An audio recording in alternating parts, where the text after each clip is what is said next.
Therefore, what we propose is a journey, because the only way to respond to this decline is by helping each other embark on a path where we educate ourselves, look at reality without taking it for granted.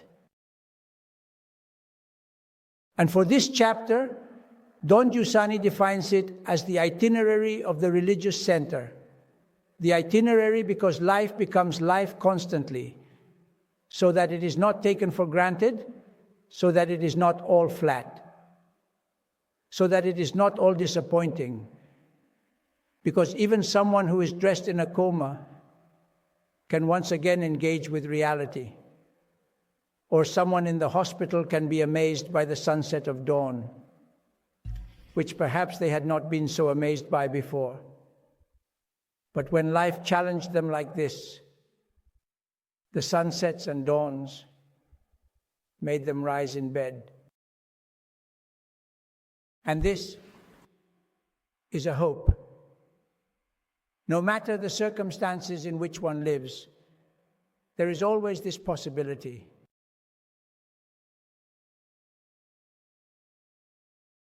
And for this reason, we face this to help ourselves not to get used to everything. Why? Because if the relationship with reality constitutes our sustenance, as Maria Tambrano says, life becomes filled with life. Only if this relationship with reality is so astonishing that it awakens us from our habitual numbness and our constant shortcomings. Why? Because it constantly brings us back to that very first feeling we have in front of the real.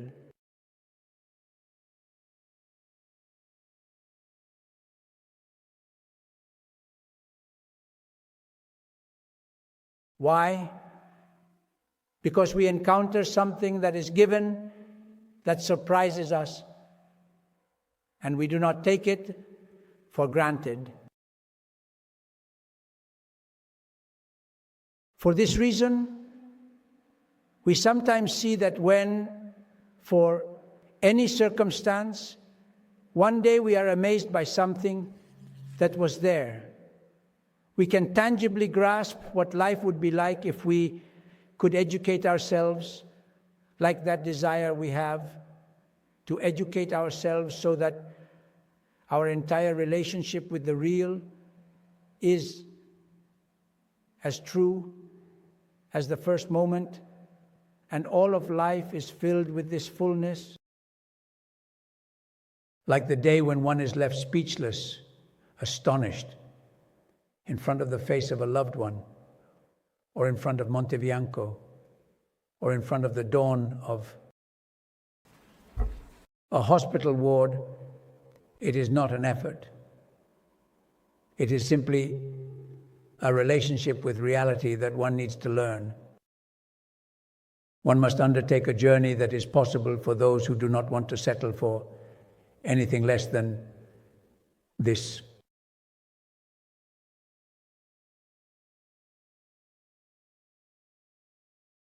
So, what is needed?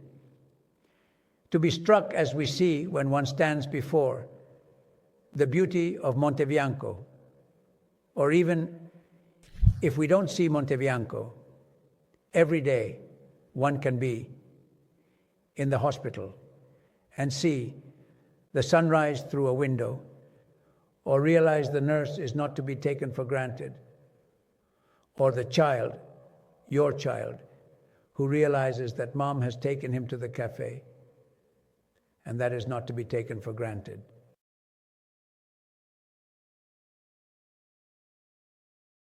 Because this is what makes life full.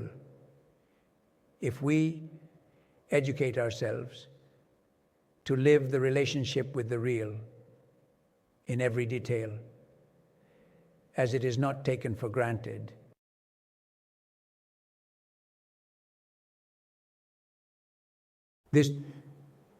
How is it necessary? How does it happen? In the chapter, Don Giussani recounts that one day while teaching, he asks, "But what is an evidence?" And a boy, filling him with wonder, says to Don Giussani, "It is the recognition of an inexorable presence, something in which I find that is present and amazes me, whether it is the face of a loved one, the reality of a spectacle like Monte Bianco, or a sunrise or sunset in the hospital." And Giussani seems to repeat the same phrase that the boy said after celebrating this brilliance of his response. He adds just one word. Because every time we open our eyes, see the evidence of reality, but we do not marvel. Then Don Giovanni seems to repeat what the boy has said, but adds a word. Not only the recognition of an inexorable presence, noticing an inexorable presence, realizing this presence. And for this reason, the difference between the morning of today, for many who have woken up in the world, and others, is whether they have noticed or not. If what prevails is immediately upon waking, feeling the weight of all the things to do without even a moment of wonder, then the whole life, the entire day is determined by this heaviness. As soon as we wake up, without even a moment of wonder, we already lose it. Why? The presence of reality is not a cold recording that indeed leaves us truly untouched. It is full of an attraction. It is a wonder full of an attraction that awakens us, that makes us truly ourselves. And this is the origin of religiosity. Because religiosity originates from this counterblow of reality that astonishes us so much, that it makes us aware of something given by someone else. But the genius of Don Giussani is evident when he provides us with clues to see if all of this is a discourse with a certain logic, but ultimately does not touch us or astonish us. Or when we are truly having the experience he speaks of. At a certain point in the chapter, it says, "How I know that what we are doing is not simply describing the logic that happens in reality." When one already possesses logic, it is as if they think that things happen mechanically. Giussani has all the clues.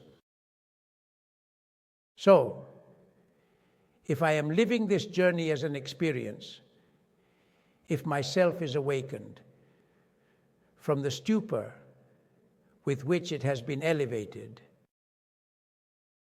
like those who were distracted while walking towards Mont Blanc, and when that spectacle occurred, they awakened from all the numbness of the dialogue, sometimes empty, that they were carrying on, and they were left astonished in the presence of the real.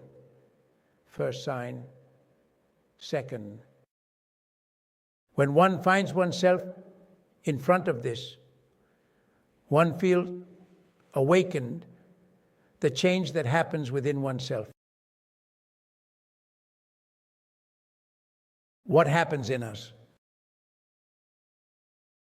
We have a gratitude that overwhelms us, because without doing anything, simply by realizing this, life has brought us to a level of human intensity that no effort of ours can achieve. And this, the third sign, makes us happy.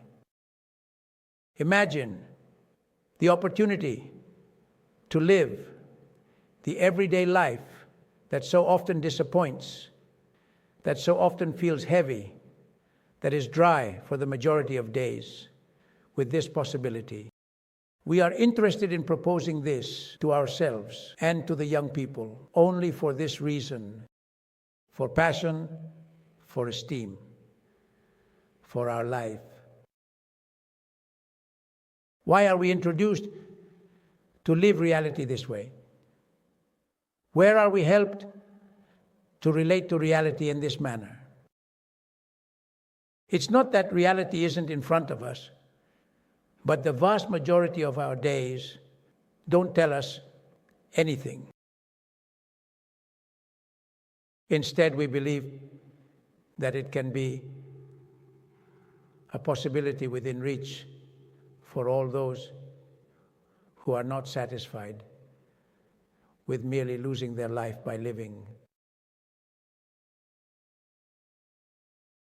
who care so much about their life that they do not want to lose anything.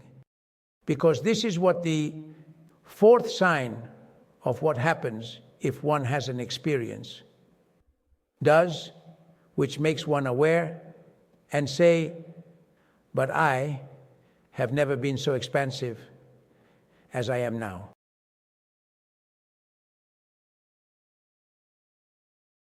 Therefore, what makes a man truly human, increasingly aware and engaged with reality, is not taken for granted or seen as obvious, but rather fills us with wonder, because it pertains to my person. It is not something that remains simply as a cold recording. So, how can I see that I am experiencing the real if I can feel this awakening within me from the numbness in which I live? I am grateful and joyful, and I truly become aware of myself. And so, when this happens, if I, as we heard in the last song, dive deep into myself and realize of myself. And I wonder, but where do I spring from? Where does this being of mine come from? As if we were seeing stream that is rising from the source at this very moment, and then the stream becomes aware and says, it should think, but I am that stream that arises from a source, or the tree that becomes aware of its roots. If I go deep within myself, I cannot help but recognize that I am made by another, that I am you who makes me. As we heard in Guccini, when I realized that you are, I am reborn like the time of memory. When I was doing this course this year, in front of the students of the Catholic University, I found myself with a copy in which the girl who was a student at the university had brought her boyfriend. And I tried to empathize with them because perhaps they could understand better what was happening in their emotional relationship compared to what we were trying to explain. Because that boy and that girl could say, could feel, I am you who makes me, not talking about a you that one invents, that one imagines, that one convinces oneself exists.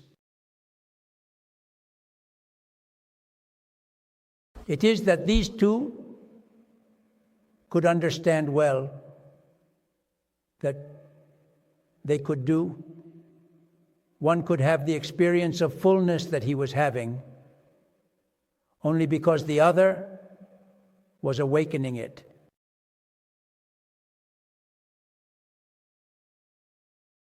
Perhaps you all know I Would Like by Guccini, which he expresses in a concise and spectacular way.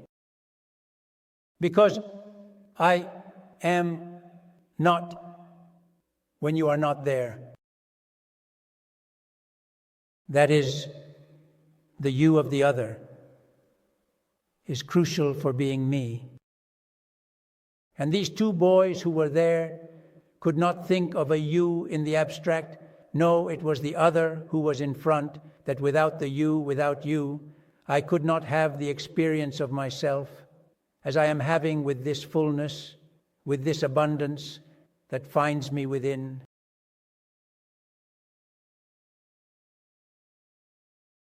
And what is the sign that prevails this you, that makes me me? Because when there is no one else, I am left alone with my thoughts.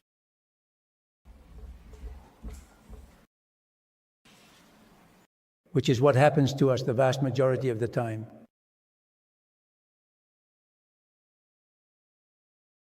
And so, if someone does not realize it, it is because they already take for granted that you are there. Imagine that this person wakes up in the morning, sees his wife, takes her for granted, and no longer realizes that she is not there when you are not. What will happen to her? Because what was perceived in the past may happen again. Only by overcoming distractions, one realizes it is not taken for granted. Because I used to give this example many times to help us understand how often married people are there for a fight, for a difficulty, for a moment of darkness between them. They are there next to the sink, one beside the other, but I feel the other is 1,000 miles away.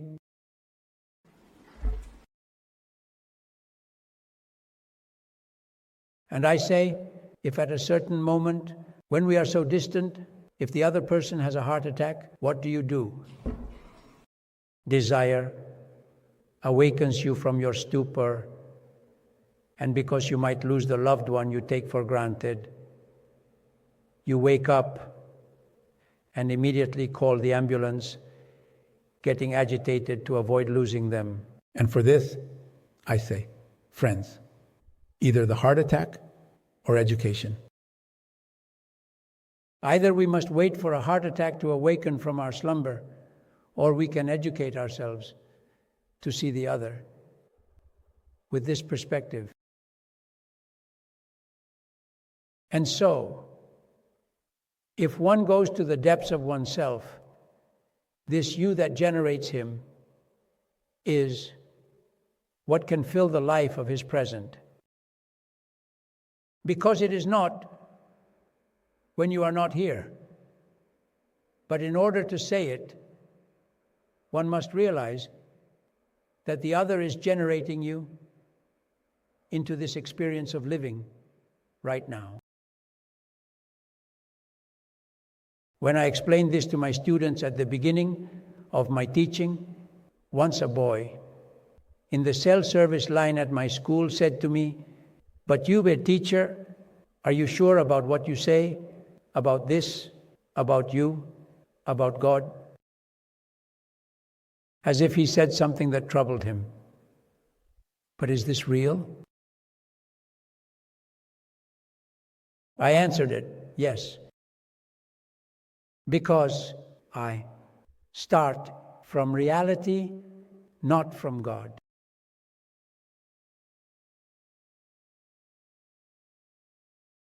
And reality is evident even for you, matured and taken for granted.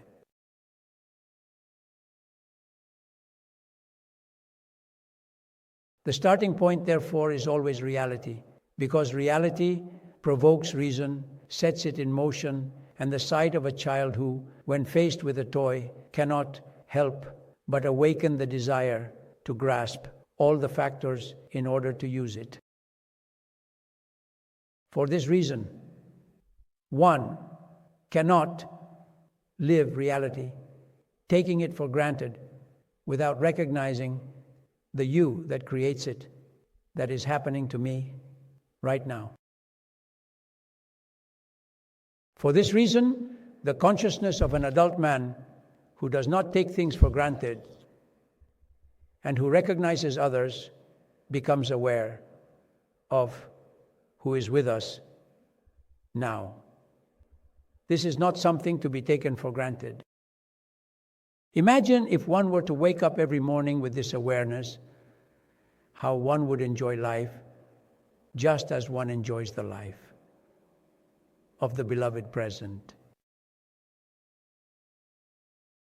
Prayer is not so much what we have in our heads, it is recognizing this presence, which is the result of this journey of awareness, of reality, and it leads to recognizing the other with a capital O, who makes me who I am now.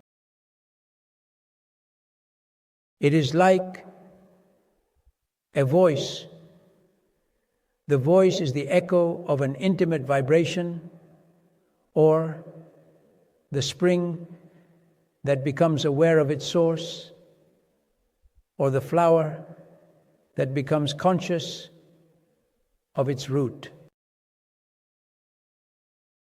Look, this, says Giussani, is what establishes the fulcrum of the ultimate balance of life. Because when they are gone, we are left only with our own thoughts. Concerns prevail. Can you know if this is real for you? One prevails over all thoughts. One prevails over worries. Otherwise, we are condemned to live overwhelmed by these worries, and there is no peace. And we all know what this is. It's not that anything pulls us out of this situation. But when one lives with this awareness, it is as if it happens in front of a child who goes to a corner of your house and it is dark and he gets scared. A normal reaction But if the mother takes him by the hand and enters the darkness, the child can enter any darkness holding his mother's hand. If one realizes this presence that originates from oneself, one is never truly alone. They have conquered loneliness forever. Then one can enter into any darkness of existence, in the hospital or in moments of solitude, with the deep tranquility of a child holding their mother's hand, with the possibility that everything can be filled with this joy. Everyone can decide if they are interested. Everything else is taken for granted. We know that the alternative to this presence that can fill life and liberate us from our thoughts and worries is only this. We can enter and face any situation with this profound tranquility. There is no healing system that can achieve this without mutilating something of the human.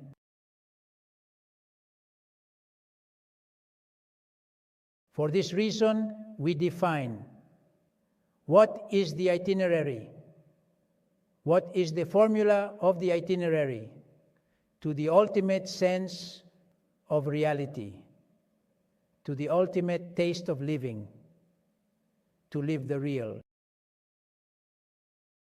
It's not that we have to engage in some kind of mental tricks. It's about encountering the real, but living the real in its intensity, in its depth, without remaining on the threshold, taking it for granted. Because if one does not recognize the other as a given, as a gift that is not taken for granted, it tells me nothing. It becomes a habit. So, what makes a man truly religious? That is, not devoted, not pious. Man. What makes a man? A man with a capacity for fullness of self that no one else could ever dream of. One lives reality intensely, alone. It can be in the moment of the hospital, or it can be in front of Mont Blanc, which is before that presence that fills life with fullness. Those who remain on the threshold suffocate.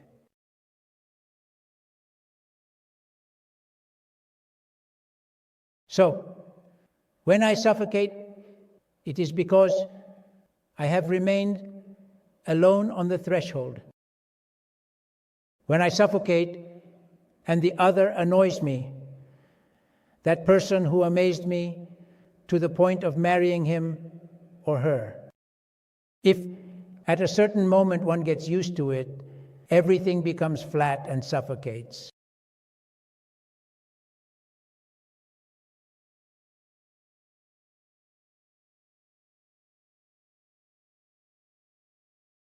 Everyone stands before this possibility. If this journey is perceived as suitable for the desire for life that one has, we can truly help each other, accompany one another, and thus guide the young people who are trying to live life to introduce themselves in this way, because we can introduce them having experienced this journey. I was surprised to read this summer a few lines from a greater theologian of the last century, von Balthasar, who says, "We think that life lives by itself. It is taken for granted. No one listens, no one, not even for a second, to the beating of his heart. He sees the hours and hours that it gives him. There is the spectacle of a Levi who has perceived the gift of fiber. And this has changed her experience in the hospital. How can it change our living in reality? Almost halfway in the office, like the hospital room where one suffocates. Or can it be the opportunity to live with this possibility? Why, if you were fully aware of what you are, you would live solely from this gift that is constantly coming to you? Are you looking for proof?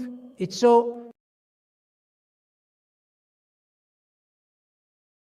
You are the proof that another is doing this to you now. We do not need to seek it elsewhere. We are the proof of one who loves us to the point of giving us life now. I have loved you with an eternal love and have had pity on your nothingness by giving you life. For this reason, we will not be able to live with this intensity or bear ourselves if we do not educate ourselves to this possibility of not living outside of the real, of living the real in its truth without remaining on the surface, without staying on the threshold, but recognizing down to its origin the you that is present and makes life. And this is a job to do, because as we see, only those who do it, only those who accept to follow this path and educate themselves to it will be able to enjoy every moment with this fullness. Otherwise, they will have to settle for disappointment. Each of us has the answer to this challenge.